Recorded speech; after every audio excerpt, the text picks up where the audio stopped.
Creo que la próxima pasamos a Oriente, ¿no? Este año lo tenemos reducido el espectro. Sí, Eh, entonces es introducción a la cosmovisión occidental, ¿sería? sí, sí, bueno, que en realidad es el judío-cristianismo, ¿no? Perfecto, muy bien. Bueno, cuando hablamos de judeo-cristianismo, en realidad la palabra se está refiriendo a los cristianos judíos del primer siglo, o sea, sería la cosmovisión del Nuevo Testamento. Pero también esta idea o esta expresión se ha hecho común para, de alguna manera, definir lo que es nuestra civilización occidental. Nuestra civilización occidental, si bien tiene múltiples vertientes, dos de las principales es el mundo greco-romano y el mundo judeo-cristiano. Es decir, estas dos vertientes van a dar lugar al paradigma medieval moderno y del moderno al actual.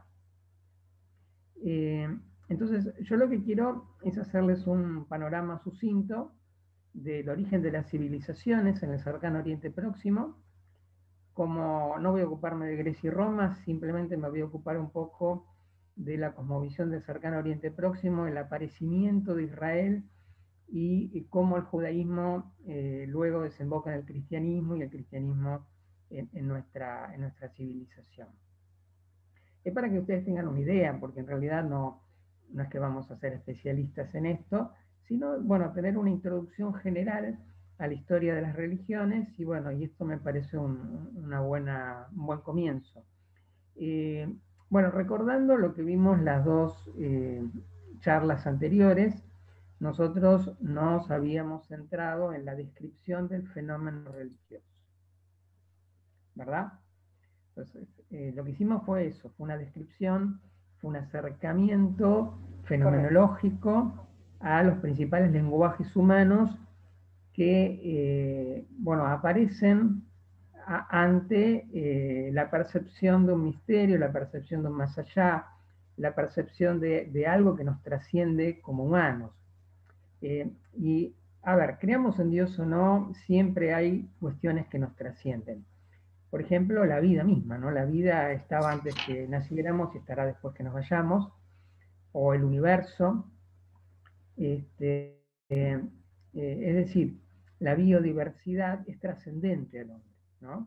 Y de la misma manera, la búsqueda de la trascendencia hace que, o hizo que el hombre, al menos en la antigüedad, y también en la actualidad, o sea, que es el paradigma religioso en sí, hable acerca de la conciencia de finitud y la necesidad de trascendencia. Cuando el hombre se descubre finito es cuando inventa la sepultura. La sepultura tiene una connotación de espacio sagrado y una connotación ritual y simbólica fundamental, y mítica también. Uno a veces ve las sepulturas, pero las sepulturas en realidad lo que nos está mostrando no es una memoria necesariamente de quien ha muerto, sino que es un rito de trascendencia. La sepultura en sí es una manera, si bien se pueden obviamente profanar, digamos, ¿no? O entenderlas desde una mirada más filosófica, pero de una manera teológica, la sepultura es una mostración de esa trascendencia del sujeto. Que el sujeto no muere como nosotros entenderíamos la muerte biológica, es decir, la nada, sino que para el hombre religioso la muerte no es un antónimo de la vida. La muerte es simplemente un cambio de estado ontológico a otra clase de existencia. Y esto es muy importante entenderlo, porque la palabra o la dicotomía vida y muerte da la sensación de actividad y nada. Bueno, en realidad para el hombre religioso no es así. Para el hombre religioso es vida o luz solar, actividad, y lo que llamaríamos muerte o sepultura o lo después de la sepultura, lo post-mortem, otra clase de actividad. ¿Sí? Esto es muy importante saberlo, ¿no? Todas las civilizaciones que comenzaron en el Antiguo Oriente Próximo, y ahora les voy a mostrar más o menos un mapa donde se centrar, no sé si se puede ver bien ahí. Acá tenemos un mapa del cercano Oriente Próximo, ¿sí? Acá tenemos Egipto, el Sinaí, y bueno, ahí tenemos ahora, básicamente por acá, tenemos Mesopotamia, la Mesopotamia asiática, y por lo tanto en Egipto, Mesopotamia y Canaán, ¿sí? Canaán, o lo que hoy es Israel, Sirio, Palestina, ahí se fueron desarrollando las principales civilizaciones antiguas. Y hoy cuando los arqueólogos excavan, o lo que podemos saber de estas civilizaciones, es que tenían tumbas. Lo primero que se encuentran son tumbas. ¿Por qué se encuentran más tumbas que otras cosas? Bueno, porque la importancia ritual de la tumba, la importancia ritual de preparar un espacio sagrado, no para simplemente descansen restos, sino que para esos restos puedan de alguna manera tener una actividad, una actividad. Y esa actividad mínima o esa actividad en otro espacio que depende de cada mito, para el hombre religioso está simbolizando una continuación de la existencia. La muerte es otra existencia. Por lo tanto, el creer en la vida después de la muerte llena de sentido. Y de alguna manera la religión se forma en las culturas antiguas en la búsqueda de este sentido. Es decir, en la búsqueda de encontrarle un porqué a las cosas, de encontrarle un para qué, de encontrar una ética, de encontrar una continuación de juicio, de premios o castigos en base a esa trascendencia. Es por eso que los complicados rituales funerarios de las culturas antiguas se debe justamente a esto. Nuestra civilización, por ejemplo, tiene rituales funerarios muy pobres. ¿Será porque nuestra civilización olvida la muerte? Nuestra civilización occidental, o no hablemos de Occidente y Oriente en nuestra época, es toda una globalización. Nuestra sociedad contemporánea es una negadora de la muerte, es una negadora serial de la muerte, ¿no? ¿Por qué? Bueno, porque el Photoshop, el gimnasio, el alargar la vida por la ciencia y la técnica, todo eso hace que uno no tenga a la muerte como un paradigma posible. Y cuando el hombre tiene la muerte como un paradigma posible, lejos de angustiar, la idea es que la persona tome conciencia de que su vida, al menos desde el punto de vista espiritual, tiene una lógica, tiene un telos, ¿no? Tiene un final y una posibilidad de continuación. Es una creencia. Pero básicamente las creencias, como decía Ortega y Gasset, ¿no? Las creencias sirven para conducir la vida. Pueden estar equivocadas, pueden ser falsas, pero no importa. Las creencias sirven para dar sentido. Y la fe es creencia, ¿no? En definitiva. La fe religiosa entra dentro de este paradigma. Por ejemplo, los antiguos egipcios, tengo una obra, yo acá, lo bueno de no estar presencial es que al estar en la casa de uno no tiene acceso a todo un material que no tiene cuando uno va a clase por una cuestión de lógica, ¿no? Que no puede transportar nada. Tengo acá en mis manos una obra bilingüe del Libro de los Muertos egipcio, de Wilhelm Budge, que es una de las mejores traducciones, que es una edición bilingüe que es jeroglífico castellano, pero tiene una serie de imágenes que tienen que ver con los rituales funerarios de los antiguos egipcios, para que ustedes vean cómo muchos de ellos han trascendido inclusive el cristianismo. Por ejemplo, acá tenemos, no sé si se puede ver bien, una reproducción de una balanza cuando el difunto está pesando el corazón en el inframundo. ¿Sí? Y acá tenemos una deidad, esa mujer con una pluma en la cabeza, es la diosa Maat, la diosa de la justicia, y por lo tanto para los antiguos egipcios la justicia no tiene que ver con lo jurídico necesariamente, ni tiene que ver con lo político, sino que la justicia tiene que ver con una cualidad espiritual de la naturaleza. ¿sí? Entonces, cuando la naturaleza es justa, los dioses también pueden ejercer la justicia. Y por lo tanto nosotros, como una copia de lo que es el cielo en la tierra, también podemos ejercer esa cualidad. Entonces, a partir de la justicia, se le va a dar premios o castigos al difunto en base a lo que haya hecho en la vida física. ¿Sí? Entonces, en base a esa vida física, el difunto, de alguna manera, se presentará ante el juicio de Osiris. Acá tengo un bajo relieve de Osiris, lo pueden ver como un dios muerto, sentado, ¿sí? Con sus dos esposas. ¿Mm? Ahí Osiris lo que hacía era ser el juez mientras se pesaba el corazón. Y es muy interesante la idea de Osiris, porque Osiris es un dios muerto. Osiris no resucita, Osiris muere. Pero en la muerte tiene una actividad. Mientras Osiris tenga una actividad en la muerte, va a haber una actividad en el cielo, ¿no? Una actividad en el ámbito terrestre, como es a través de su hijo, ¿no? Horus. Por lo tanto, la idea que después de la muerte algo salía del difunto. Acá tengo una imagen de la tumba. ¿Ven? Hay un pasillo hacia afuera, hacia arriba, abajo en la cámara real. ¿Mm? Van a ver que, no sé si se ve bien, pero hay una especie de pájaro que está en el pasillo, ¿sí? O en esa escalera, y ese pájaro es una idea de la conciencia, ¿no? El va, o la conciencia, era representada por un pájaro. Acá tengo otra imagen, ven que es una edición jeroglífica castellana. Por aquí tengo, ¿a dónde lo tengo? Aquí lo tengo. ¿Eh? Ahí tengo, por ejemplo, un pájaro que está saliendo del sarcófago, ¿sí? Y esa es la conciencia. Entonces, la idea de la vida post-mortem, que luego va a dominar la idea cristiana o judeo-cristiana, va a ser fundamental para definir o separar lo que es filosofía, lo que es pensamiento político, de lo que es pensamiento religioso. ¿Sí? Entonces, las culturas del cercano oriente van a legar, entre otras cosas, esta idea de la ética, porque la ética tiene que ver con los premios o los castigos que se puedan dar en el inframundo.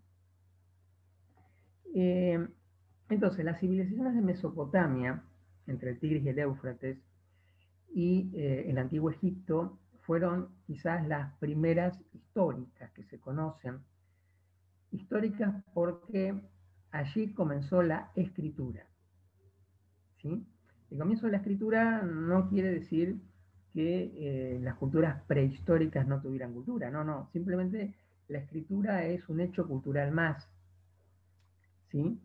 Es como, bueno, los grandes momentos de la historia estuvieron marcados por una explosión en comunicaciones, ¿no? en técnicas comunicativas.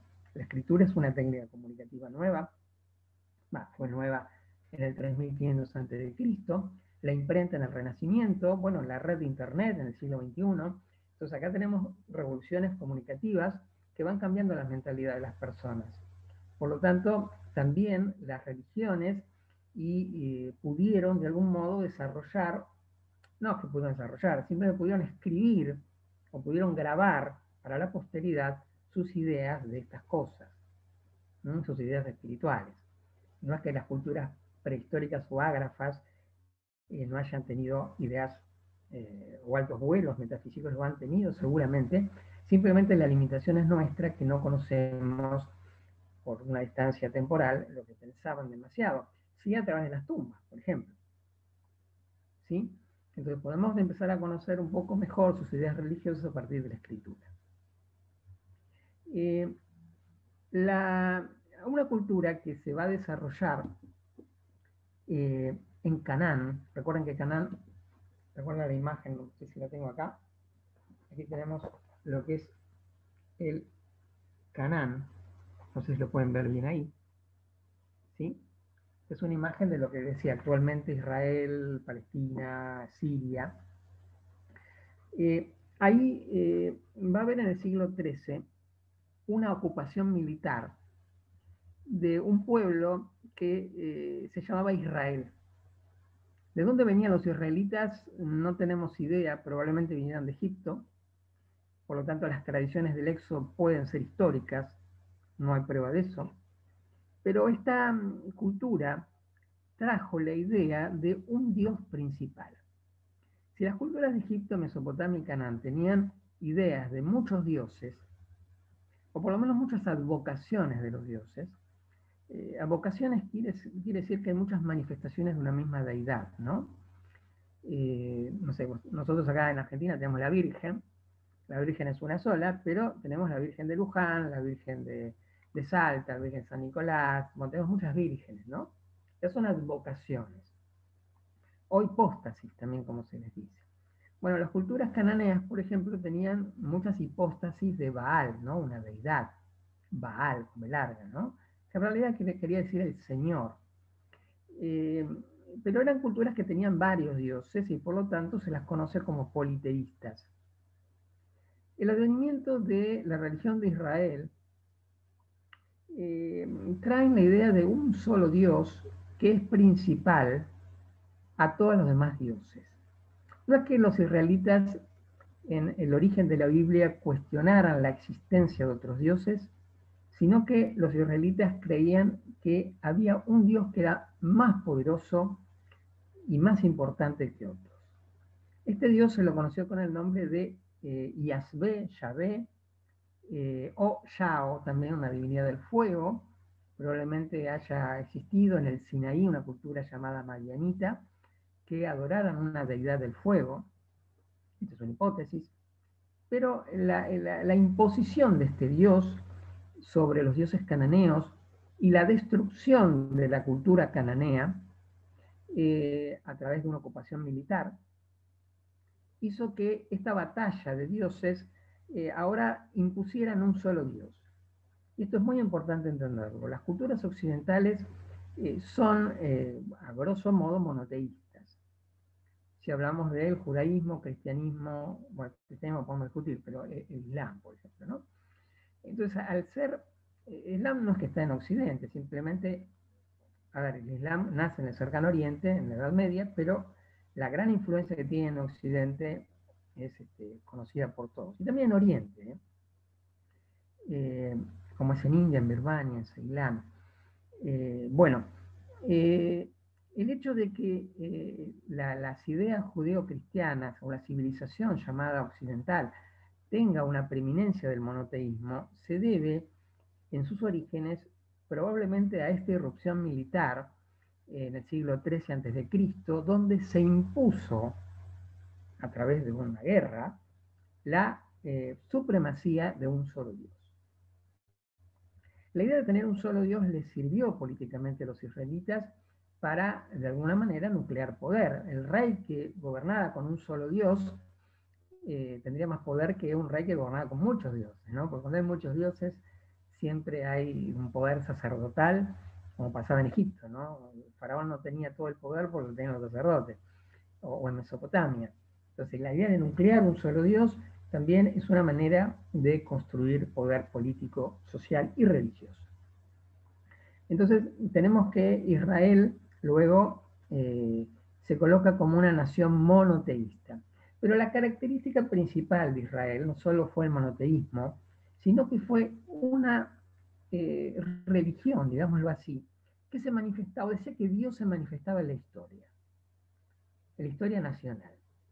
Esto es una idea revolucionaria para la época, porque en la antigüedad los dioses se manifestaban en los ciclos de la primavera, en las estaciones, en el día y la noche, en la salida y puesta del sol, ¿no? Como en Egipto, Mesopotamia o en Canaán. Sin embargo, el hecho de que apareciera un pueblo, un gentilicio, que tuviera una deidad que se manifestaba en la historia, bueno, hizo que naciera la idea de contar el tiempo linealmente, de contar la historia.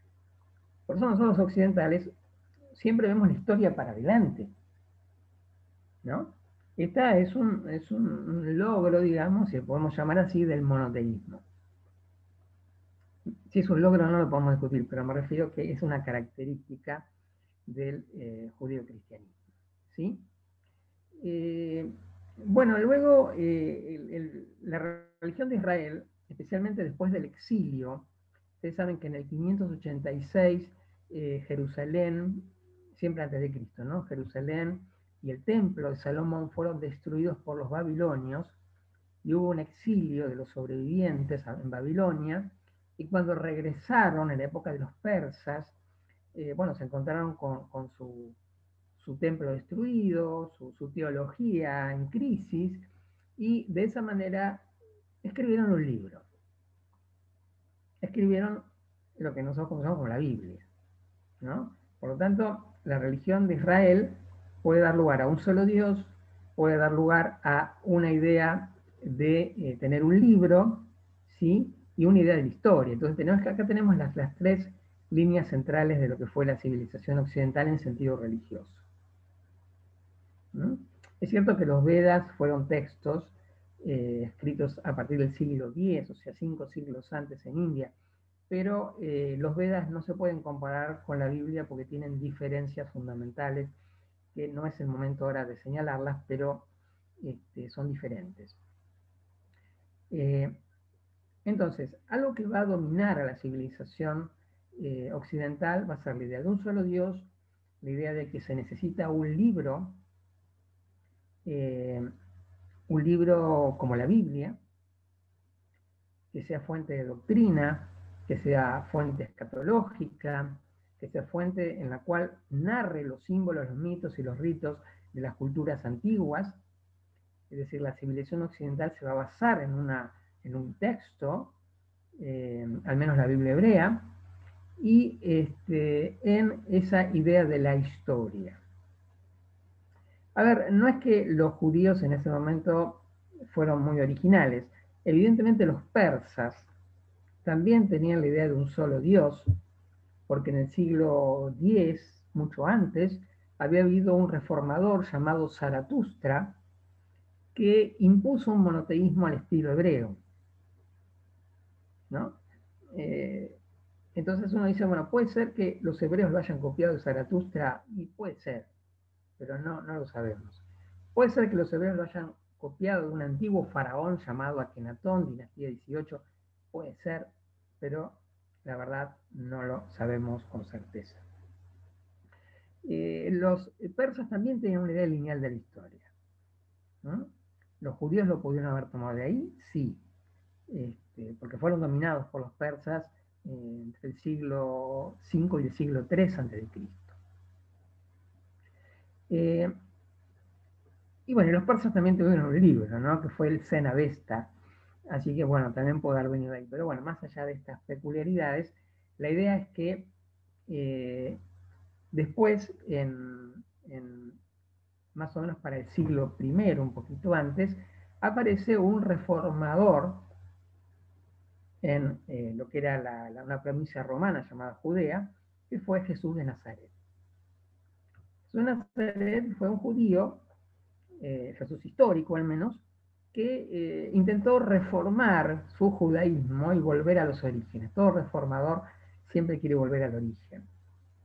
Pero la característica de este reformador es que lo asesinaron de una manera muy cruenta, y ese asesinato creó una crisis existencial que hizo que los sobrevivientes, sus discípulos, escribieran una historia que es la historia de la muerte y resurrección, la pasión.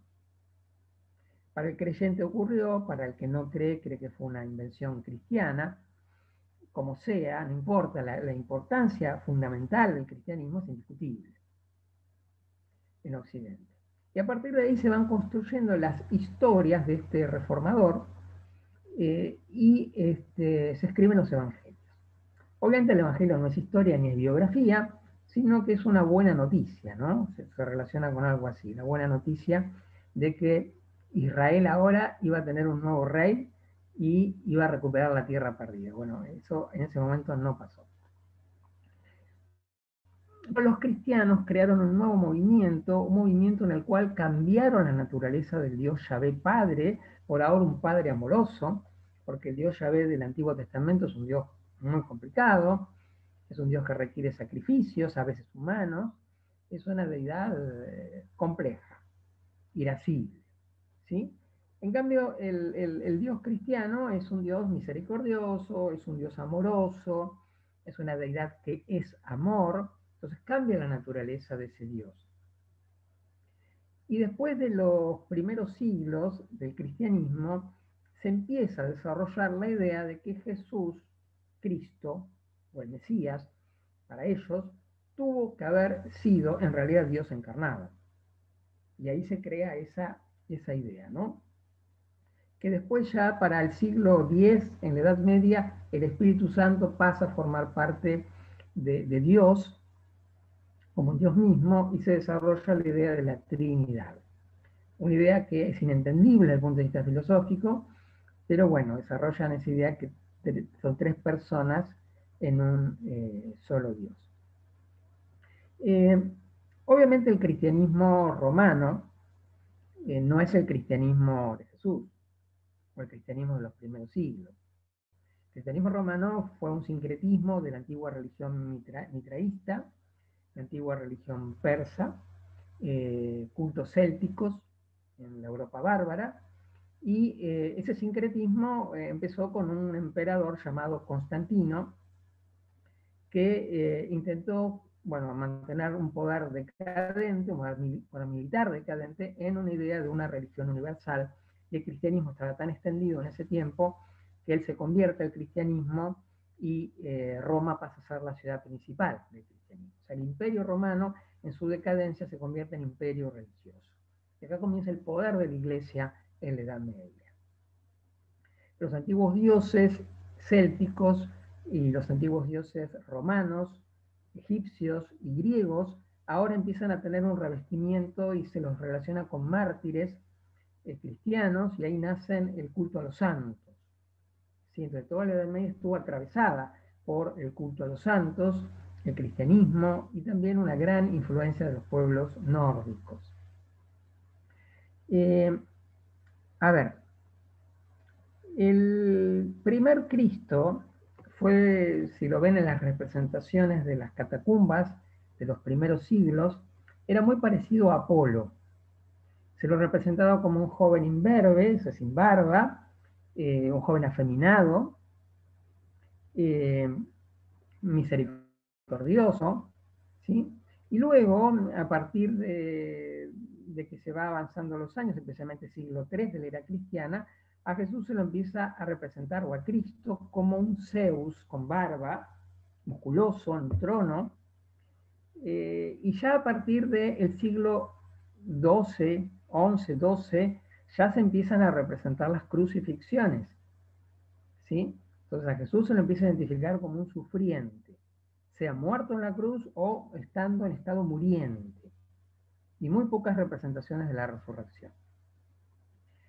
El poder que acumuló la Iglesia durante la Edad Media fue un poder bastante tiránico, y bueno, obviamente se había apartado de las ideales cristianos primitivos. El Papa tenía un poder importante, mucho más que ahora, y fue que aproximadamente para el siglo XIV, siglo XV, aparece Martín Lutero, un clérigo, que se rebela contra la Iglesia, intenta reformarla, y ahí nace el protestantismo. Con Lutero comienza, podríamos decir, la edad moderna de la religión cristiana. ¿Por qué decimos comienza la edad moderna? Estoy bien en hora, ¿no?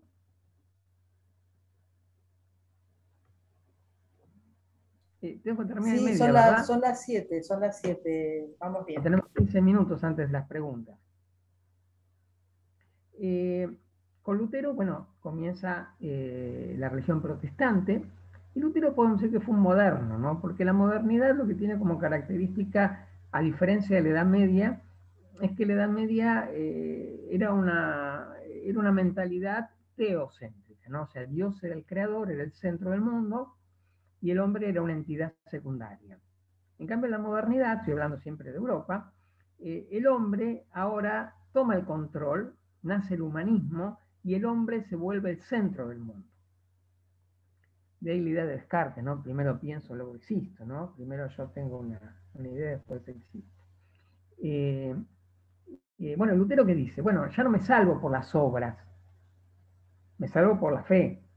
Y si bien me salva Dios, la fe en realidad tiene que salir de mi voluntad. Por lo tanto, yo me salvo porque yo quiero salvarme.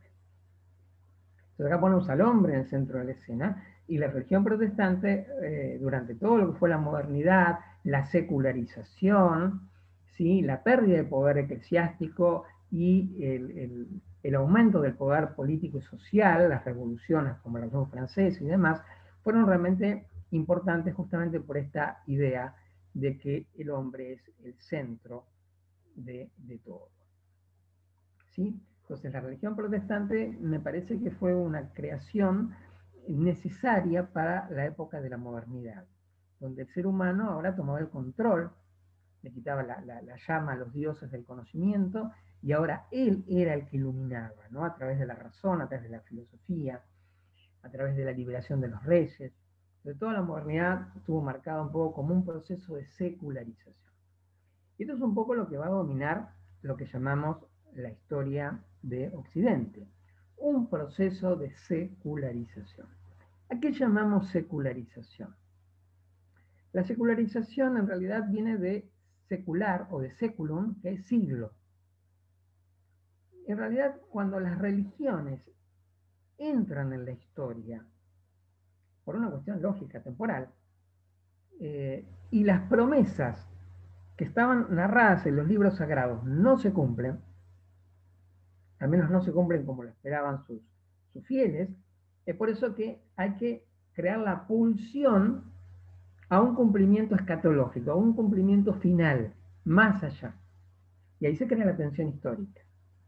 Cuando la religión entra en la historia, las religiones entran en la historia, pierden esa ingenuidad de su origen, esa frescura que le da el símbolo, el mito y el rito, como institución. Se politizan y de alguna manera llegan a perder el verdadero sentido de su existencia. Y obviamente esto aliena al hombre, porque le quita el sentido al hombre. Digamos, lo sobrenatural se convierte en un misterio que solo pueden saber algunos eruditos. Se le quita la experiencia religiosa a las personas en pro de una clase clerical, y de esa manera, bueno, hay una secularización del pueblo, el pueblo ya tiene que aprender como puede, y de esa manera hay un dominio de las religiones. ¿Y esto por qué lo menciono? Bueno, lo menciono justamente porque cuando termina la modernidad, estamos hablando a fines del siglo XIX, hay una gran explosión de una espiritualidad nueva. Por ejemplo, la teosofía, la antroposofía, el cuarto camino, empezaron a traer ideas orientales, ideas del antiguo Egipto, y se empezó a hacer todo un neoesoterismo que de alguna manera pensaban que la India iba a salvarnos del materialismo decadente occidental, ¿no? Y ahí comienza, vamos a llamarlo, posmoderno.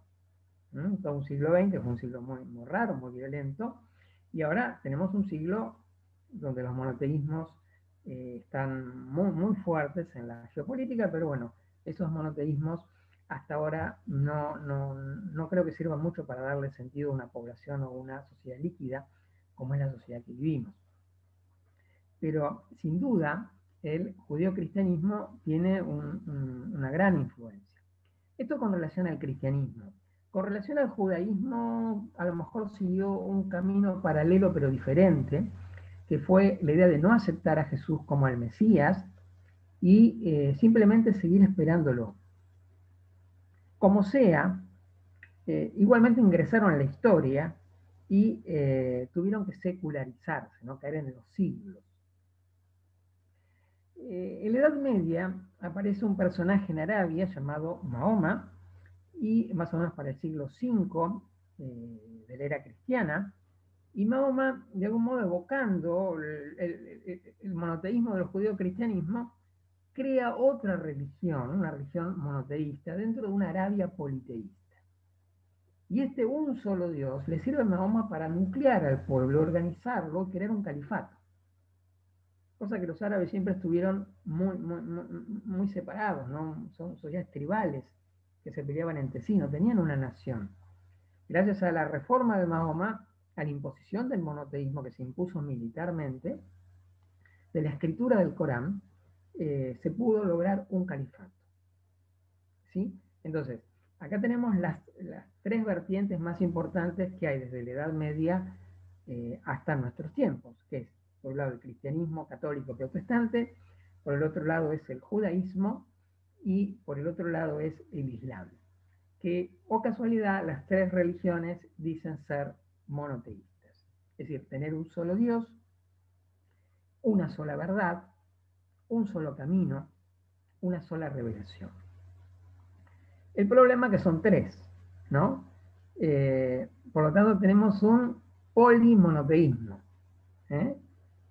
Y esto es algo que hay que pensarlo, ¿no? Porque en realidad no es el mismo Dios, eso tiene que quedar claro. El Dios cristiano no es el Dios judío no es el Dios islámico. ¿Sí? Son tres dioses distintos. ¿Sí? Y esos tres son uno. Y los tres creen que ellos tienen la verdad y los otros no. Por lo tanto, los otros, el judaísmo no es conversor, pero tanto el cristianismo como el islam son culturas que convierten, son proselitistas. ¿Sí? Entonces, bueno, la diferencia entre el islam y el judío-cristianismo es que el judío-cristianismo intenta no intervenir demasiado en la historia, porque espera que Dios lo haga. En cambio, el islam cree que ellos pueden intervenir en la historia porque Alá no tiene ningún plan final muy definido, ¿no? Entonces, bueno, estas serían las tres vertientes que ahora están dominando el escenario religioso del siglo XXI. Bueno, creo que he hecho una introducción muy breve, muy por encima. Esto requiere mucho más tiempo, obviamente. Pero bueno, creo que me parece que es una buena introducción ya para, a partir de la próxima, dedicarme a tradiciones más específicas, como